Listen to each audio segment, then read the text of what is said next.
একটা পারসেপশন আছে যে যতই দিন যাচ্ছে ততই ভোটের মাঠে বিএনপি পিছিয়ে পড়ছে আর জামাতে গিয়ে যাচ্ছে, এবং বিশ্ববিদ্যালয়ের নানান ফলাফল যেগুলো ডাকসু বা অন্যান্য বিশ্ববিদ্যালয়ের ফলাফলগুলোকে এটার রেফারেন্স হিসেবে দেখানো হয়।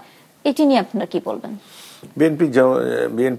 বিএনপি যখন এই 5ই আগস্টের পর বিএনপির জনপ্রিয়তা ছিল তুঙ্গে, এবং যতই দিন যাচ্ছে বিএনপির জনপ্রিয়তা কিছু কিছু কমছে।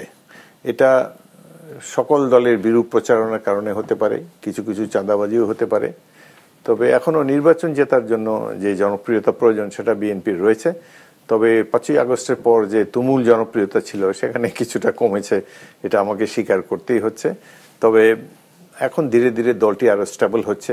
নির্বাচন যখন প্রচারণা পুরোদমে শুরু হয়ে যাবে তখন জনগণ দেখতে যাবে যে বিএনপিকে চ্যালেঞ্জ করার মতো দল এখনো মাঠে দেখা যাচ্ছে না, সেটা সবাই উপলব্ধি করে দেবে। আমার কথাটি হয়তো একটু বেশি কনফিডেন্স দেখানো হয়ে গেল, কিন্তু নির্বাচনী মাঠে গেলে যখন জনতার স্রোত যখন দেখবেন, মিটিং মিছিল যখন দেখবেন, তখন দেখা যাবে যে বিএনপি কত শক্তিশালী একটি দল।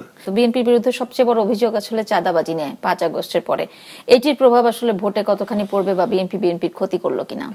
অনেক প্রভাব পড়বে। বিএনপির চাঁদাবাজি যতটা না করেছে, প্রচার হয়েছে তার চেয়ে অনেক বেশি। তো একটু হতে দেওয়া উচিত হয়নি। এগুলা কন্ট্রোল করা খুবই ডিফিকাল্ট। তবে বিএনপি প্রাণপণ চেষ্টা করছে। আমাদের হাইকমান্ড থেকে কয়েক হাজার কর্মীকে বহিষ্কার করা হয়েছে এবং এখন পরিস্থিতি অনেকটা অনুকূলে আছে, চাঁদাবাজি অনেকটাই কমে গিয়েছে। এবং নির্বাচনে আমি মনে করি যে এটা না হলে তো বিএনপির কোনো প্রার্থীকে এলাকায় যেতে হতো না নির্বাচনে। যেহেতু আওয়ামী লীগ সামনে নাই, ঢাকায় বসে আমরা ইলেকশন করতে পারতাম। কিন্তু এই চাঁদাবাজির অভিযোগ এবং কিছু কিছু সত্যতাও যার রয়েছে, এই ক্ষেত্রে আমাদেরকে এটার জন্য মাসুল দিতে হবে। তারপর আমি মনে করি যে এখনো বিএনপির যে পজিশন আছে, আমরা এখনো আশা করি যে বিএনপি সংখ্যাগরিষ্ঠতা পাবে আগামী নির্বাচনে।